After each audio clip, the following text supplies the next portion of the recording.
Okay,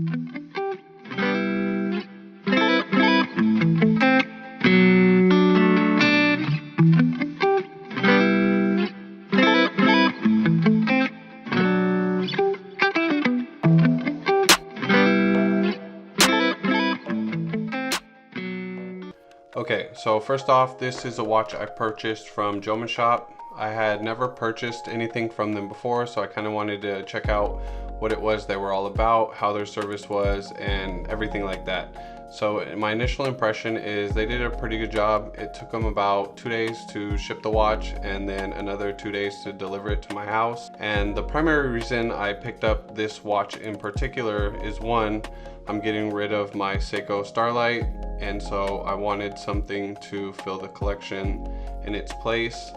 And then number two, it's going to be the watch that I give away as the 100 subscriber watch giveaway. I wanted it to be a watch that I didn't already own, and also one that I would buy and wear myself. So this watch is going to go to one of you guys. So without further ado, let's open it up.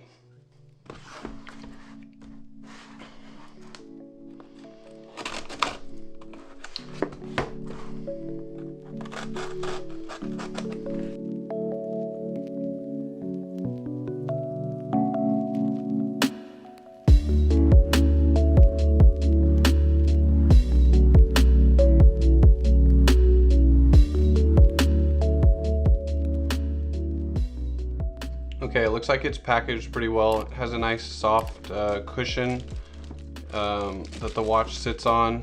It has this like fake faux leather exterior to it, but it's nice and soft and feels like it's one of the more quality pillow cushions that you get with watches.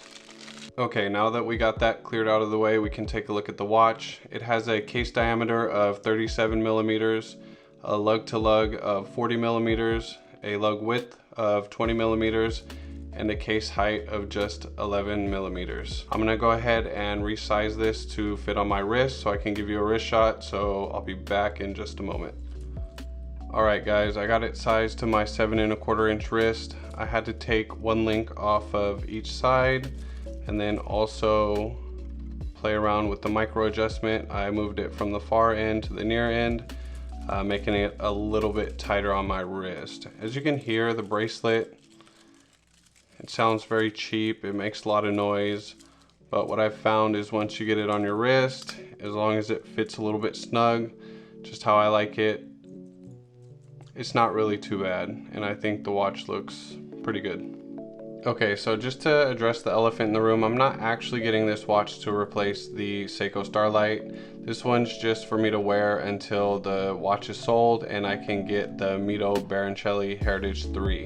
That would be my choice for getting that watch replaced. I think that watch looks really classy and elegant. It's a little bit more understated, and the specs that it have fall in line with its price point. Whereas the Starlight, it's really unimpressive with its specs, and you're just buying it based on that dial, and it doesn't really do it for me anymore. One of the primary things that I want to accomplish on this channel is to highlight watches that offer a really good value, especially watches that don't get the attention that some of the more talked about and hyped watches do. I think there's a bunch of watches that fall under the radar. If you do your research and you're able to take a little bit of time before picking a watch, then you can find one equal value to one of these more hyped watches for half the price or whatever. It's just going to be a better value for your money, and as long as you don't need to have the latest and greatest that everyone's talking about, you can have a fantastic collection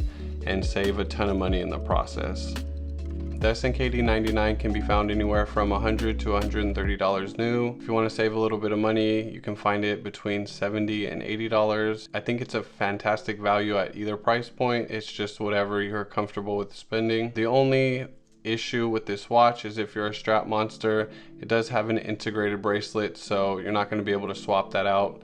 That won't work for some people, but for me, I love bracelets, even cheap ones, so this watch will work just fine for me. If you don't really care for the blue dial version that I have here, there's also a black dial version, a white dial version, a gold tone watch that has the gold dial as well as the bracelet and case, and then also a two-tone case and bracelet with a white dial. That last one's pretty ugly, so I would advise you to get one of the other options. That pretty much wraps it up for the video. If you want me to do a full review of this watch, please let me know in the comment section below. If you enjoyed the video, please drop a like. If you're new to the channel and you like watch related content, please consider subscribing, and I'll see you guys in the next one.